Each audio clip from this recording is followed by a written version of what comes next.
Okay, let's roll right into our post-race for today's 43rd annual AAA 400 here at Dover International Speedway. And winning today's race was the number 2 Miller Lite Dodge, driven by Brad Keselowski, crew chief Paul Wolfe, and owner Roger Penske. Brad Keselowski now takes over the point standings. He's got a 5-point lead over Jimmy Johnson. And this is Brad's 5th win of the season. Ties him with Denny Hamlin for most in the series, his 9th win career. And Brad has won 2 of the first 3 races here in the chase. So, Brad, I'm going to ask you a couple questions first to lead off. Talk about how the race went for you from maybe the start, obviously, to the finish. And then it certainly looks like that you were able to, really do a good job, your entire race team. And you as the driver do a great job of just stretching things out to the max there as it pertained to the Sunoco racing fuel too.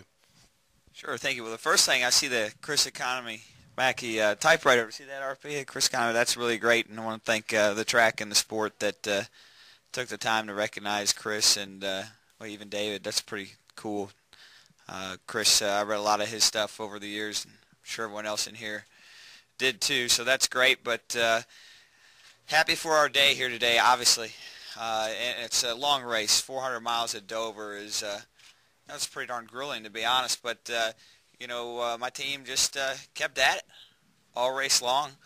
We made some adjustments and made our car a little bit better here and there, and I was really proud of that effort. Certainly a lot stronger than what we've been here in years past. I thought we were really strong here past fall, but elsewise, I think we're really strong here this time around, and I'm very, very proud of our team for that. But, as the race went on, we just slowly eked our way up from the 10th starting position that we had up to 4th, and kind of fell in there on that last run after my pit crew got us that spot. We were running 5th, and I think they got me out 4th or however that worked out, something like that. And that put us in position to really capitalize on good strategy and execution. And my guys did that. They did a great job, like you said, with the fuel, and together we were able to manage it very well, which is, as important as anything else in racing these days. And, as you saw, it came together at the end for a victory. And Paul Wolfe, certainly on top of that pit box today, you made a lot of strategic calls, did a lot of things to improve the race car throughout the weekend, but maybe just talk about some of those things and, that allowed you to get to victory lane. Well, like Brad had said, this hasn't been one of our best tracks, but we talked on the plane ride up here and felt that we were capable of winning here this weekend. I think that type of mentality and attitude is throughout our team, and I feel like there was a lot of hard work that went in behind the scenes preparing for this weekend, and we were able to unload here and have good speed in our car. I feel like much better than what we've been in the past. And I think we backed that up with a solid qualifying effort on yesterday afternoon, and just slowly worked on our car all day. It took us probably 2 runs to get it, capable of running in the top 5. We were able to do that. Had a little hiccup on pit road, but everybody stayed calm and focused and recovered from that, and went on to put ourselves in position. I feel like any weekend you can run top 5 towards the closing laps of a race. You're putting yourselves in position to win, and that's what we were able to do today. And just a great job by everybody on this team. And this was another small step to the 10 races, and just really proud of to be able to come on here with a points lead. And Roger, certainly we've not quite even a third of the way done through the chase, but this race team number 2 has won 2 of the 3 races, and certainly has laid down the gauntlet that they're going to be a factor here, and they're going to be a championship contender. Talk about that. Well, first I want to dedicate this win to Chris Economaki. Obviously, I go back, probably 45 years with him when I was a driver, and used to take his photos home from the track. And I remember one thing about him, he cared about the little guy, running on the short tracks, and I obviously can't thank him enough for what he did for us, and I know he'd be proud to know today that this Penske racing team is dedicating this race to him, and certainly Brad's comments reflect the rest of the team. But, really today, it was all about teamwork, and as I said before, Brad has really pulled his team together. He knows what he wants. Paul has got a great group of guys working around that car. It's not only the ones that are over the wall, but the ones that come to the track, but certainly the ones that are at home. The aerodynamics, the Dodge and the engine shop, these guys are just outstanding. That fuel economy, it takes two people. One, that driver knows how to get it, and obviously the guys know how to set that up at home. So a real credit. And to me, as Paul said, coming back after a little bit of a mishap there in the pits, you could see how fast the car was. I think that was really, for me, to see him be able to stay ahead of the 18 and really pull out and run laps like he did. That we knew that we had the speed, but obviously you couldn't show that at the end because we wanted to be sure that we didn't have to come in and pit like the other guys did. So smart racing. I think Brad's ability to get through the traffic. I've watched Jimmy Johnson over the years and Gordon and obviously Kyle Busch and Hamlin, but he's right up there with him watching it today. He didn't make a mistake, and we didn't lose any time on the track. So I just want to congratulate him and thank the team and obviously all you folks for supporting us. Thank you, Roger. We'll take questions now. We'll start with Lee. Go ahead. Lee Spencer, Fox Sports. Brad, before the race started, you said, spoiler alert, whoever wins the race today will be the new media favorite to win the championship. Are you our new media favorite to win the championship? You tell me. There are 7 races to go, and it feels great to win. I'm so proud of my team, but I can't state loudly enough how much longer this battle is. And it's very tempting, whether it's the media or the teams themselves, to get in a comfort zone of saying such and such has control of this chase. But there's a reason why it's 10 rounds. And we're not even halfway. We're 3 rounds in, and by no means do I feel like we're the favorite. Certainly we're not the underdog probably at this point, but I think that there's so much racing to go and so many opportunities for things to go wrong or right for anyone out there that it's way too early to point those fingers and say those things. So my perspective is we got a lot more racing to go, and let's just let the racing play out and go from there. You think that you're underrated? I mean, do you think that you don't get enough respect for what you and Paul have accomplished? I don't honestly care, but I'm happy to be here today, and I'm going to live in this moment. And when it's over, I'm going to focus on Talladega, which is only 7 days away. Let me just answer that for me. I know he's probably shy. I think that, he is a champion. He did in the nationwide. He's helped us build his team.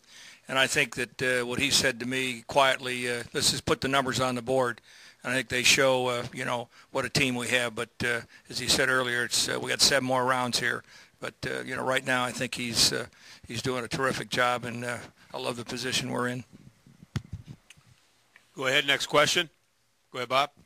Bob Pocker, Sporting News.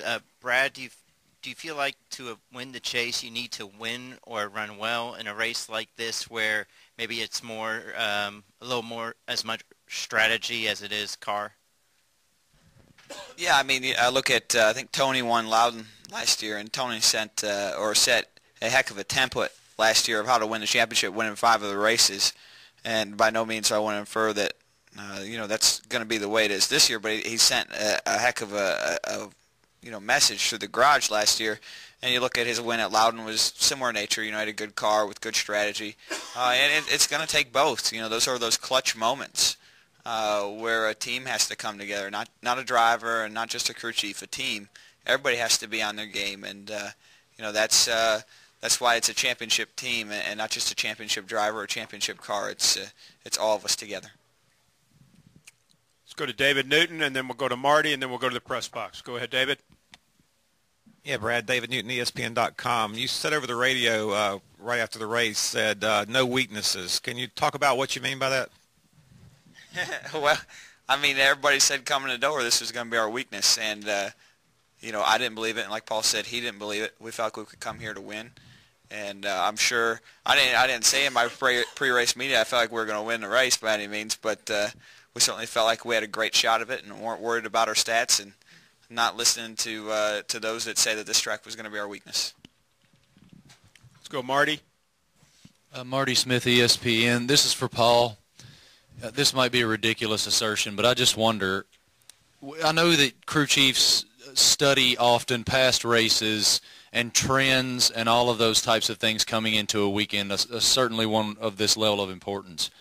When you see what's happened in the past here, would you ever be apt to tune horsepower out of an engine in the effort to ensure that you could pull off what you did on a day like this?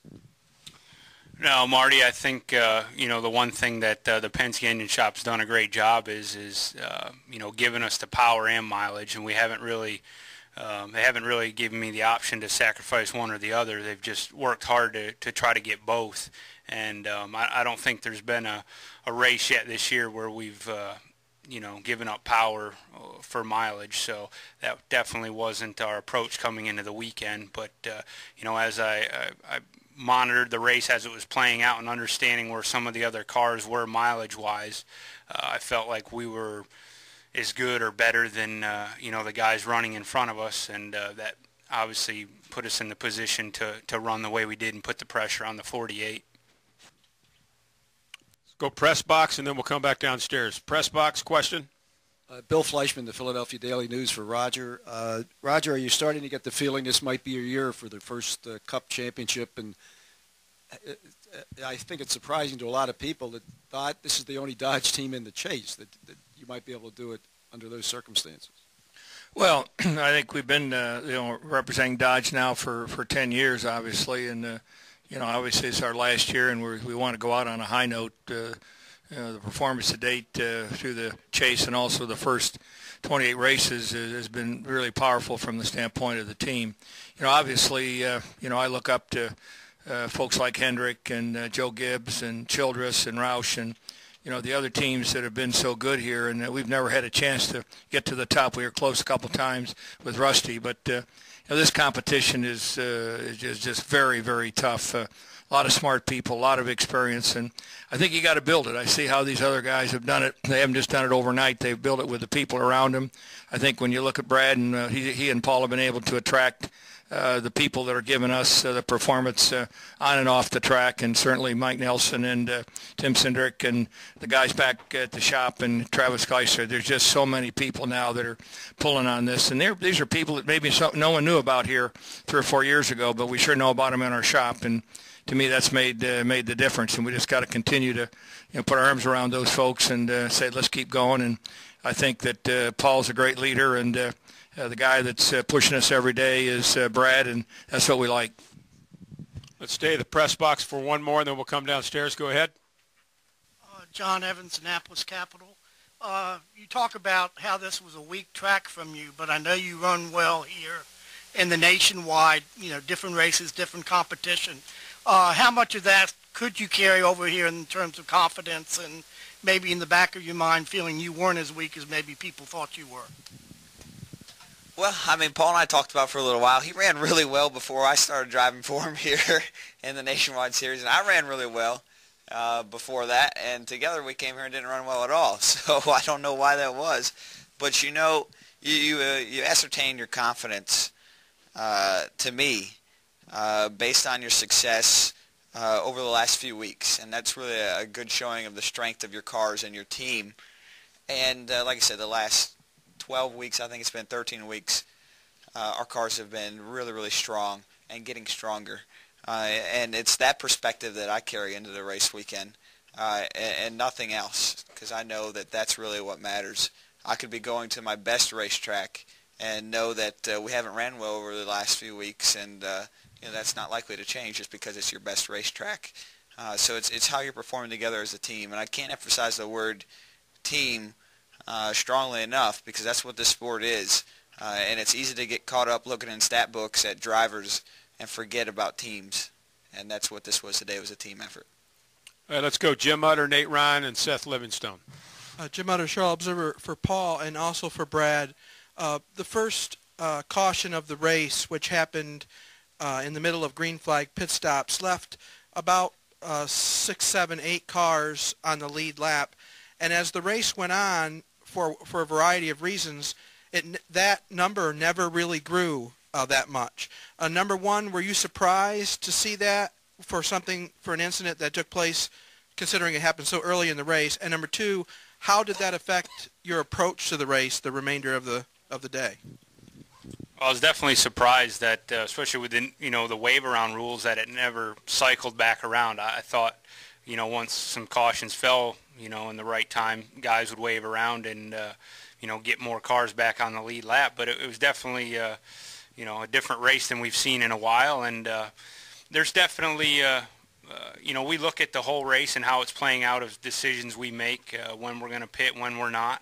And that definitely, with only having 7 cars on the lead lap at one point, 6 cars I think at one point, definitely changes our strategy and when we're going to pit and when we're not, and what risk we're willing to take. I mean, it's you got to monitor the race really hard, and that's part of having a good strategy, and it's one thing all the guys on this team continue to do, and feed me with good information so we can continue to make good decisions. And it's like I said, it's not always the fastest car that wins, and at this point in the season, it doesn't really matter how you get to victory lane. It's just getting there, and that's why I'm proud of the effort today.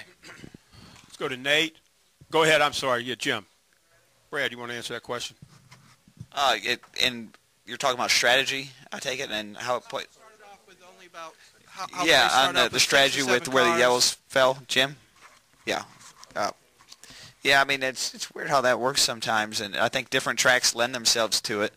I don't know if we got lucky or I don't know how that all worked, but it certainly changed the dynamics of the race. And some guys ended up on the bad side, some guys ended up on the good side, and we were fortunate to be on the good side, and that's good by me. Go ahead, Nate. Nate Ryan, USA Today. For Brad, first of all, thanks for retweeting me during Jim's question. You're welcome. Secondly, smart guy, Nate Ryan. You ran, I guess, the final 89 laps on one tank of fuel and were able to stretch it out but not lose speed, while the 48 went about 80% over the last 40 laps. And after the race, Jimmy Johnson pretty much admitted that saving fuel is like his biggest weakness. How would you characterize your ability to save fuel, and how much did you back off, and would you say that might be an edge that you have a little bit on some of the field right now, that you're so good at being able to conserve? Well, I'm not going to get caught too much up in it, because I like the strategy that we have and how we do it, and certainly we're executing it very well. But yeah, I mean, it's a lot of it's on the team, It sounds great to give the credit to the driver, but the engine and the strategy makes it all work as well. So I think you have to keep it in context of team, and I think this is probably the 20th time I've said that word, but this is for a good reason, because it's how you come together as a team, and everybody can contribute this much, Nate. And when everybody contributes this much, and you stack some pennies, before you know it, you've got $1, and before you know that, saying you've got tens and hundreds. So that's what it takes at the cup level to win right now. It takes an accumulation of everybody that can contribute at a very high level to make the effort better. And I think everybody's on the same page as far as the two teams concerned. Go ahead, Seth. Seth Livingstone, NASCAR.com. Roger, congratulations. As you noted, you've been a partner with Dodge a long time, 10 years. Is it any kind of awkward situation for you being in the lame duck situation? I'm curious what kind of support you guys are getting, or are you more or less out there on an island? And then, Brad, if you could follow up on just what it's like to be driving specifically for Dodge this year and being in the position you're in with their last year in Cup. Well, number one, we're certainly not on an island. Dodge has really performed with us from an engineering standpoint. They committed to us 3 or 4 years ago as we become the only team. And, from my perspective, we made this decision together. They didn't want to commit long term, and to have drivers and people, that was one of the things that we had to do in order to go forward and build this team. I think that one of the great things are that we're friends. We're a Dodge dealer, so we represent a number of the brands, and I think this is a partnership which sometimes they end, but I would say that there has been a lot of support both, on the nationwide side, on the truck, and also on the Cup side from them. So, we made the decision early on. So there's no disincentive for me, for Brad, for Paul, or anybody on the team, not to perform at the highest level because, we want to be sure that people understand it. We got a great race team, and no matter what the mark is, we want to represent them in a first-class way. And, the greatest thing we could do would, to bring a championship to Dodge, this year. But I'm sorry to see him get out of the Cup side. Hopefully they might do something in nationwide. But at the moment, we represent them. They're partners, and we're going to do our best. Yeah, the second part, yeah. Right. I mean, it's a unique situation for sure, but one that I know that we're committed to making the most out of and, being in victory lane and hopefully having a shot at winning for the championship with. It certainly would be very special to do that, considering the circumstances. And, I can't say strongly enough, like I said, how committed we are to finding a way to be successful. And, I like how, Roger has, great class and control of the situation to where everybody within Penske Racing knows that message that we're going to do the best that we can for them, as it runs out the year. Go ahead, Bob. Bob Hocker, Sporting News. For Paul, I have a couple of questions. First, do you consider staying out and saving fuel a safe choice, or did you think you took a big risk today? And then do you think next year will you have even less input as far as, fuel mileage versus horsepower because you obviously won't have your own engine shop? Well, I don't, I think there's always some risk in calls like that. But, we know where we stand. We know what we need to do. We understand the guys are racing right now for the championship. And, I felt like we were as good as anybody on mileage, and I felt like the guys we were racing, we would push them as hard as we could. And at the end of the day, we don't want to make any bad decisions, but we're still come here to win a race. And there's a part of me that at the end of that race, I wasn't really thinking the championship as much as I was getting to victory lane and doing the things we've done all year to get us here, and that's win races and not be scared to make some decisions that maybe some other teams wouldn't. So I'm trying not to, change the thought process or the things we've done to get here as we go into this championship, and try to continue to do the things and make decisions like we would leading up to these last 10 races, and that's what we did today. Do we have another one in the press box? Oh, can you just... He had a question about next year. Okay, and, yeah, go ahead, Paul. It's still early on. I don't expect, things to be a whole lot different next year. Right now we're staying focused on this championship and, working with the engine shop and with Dodge. And, there's guys, like the boss said, that work hard back at the shop that are dealing with some of those things and getting us prepared for next year. But right now I'm just focusing on, trying to win this championship, and we'll worry about next year's fuel mileage next year. Go ahead, press box. Dustin Holt, Times Record. This question's for Brad. On a pit stop, there was a apparent jack problem, and you came out of the pits in front of the leaders almost a lap down, but then extended your distance from the leaders. And talk about your team's never say die attitude and how they, no matter what seems to happen, you all never give up and always seem to come out on the good end. Yeah, it's really special. That's not something you see every day, I can tell you that. And like I said, that's a mentality. And, a lot of people can, play that off as luck, but in some ways you make your own luck, and it comes with that mentality of not giving up and fighting adversity and making the most out of it. And that's what we did. And, that run, to me, was one of the most important runs of the day, with the exception of, obviously, the last one, because it showed that we had a strong car and that in equal footing, equal track position, we could run just as fast, if not faster, than the lead group. So, I was kind of hoping, to be quite honest, for more long runs to prove that out, but didn't really get it. But that was certainly a big run, like you said, and it showcased the spirit that this two team has. Any other questions for the number 2 team? Go ahead, Mike.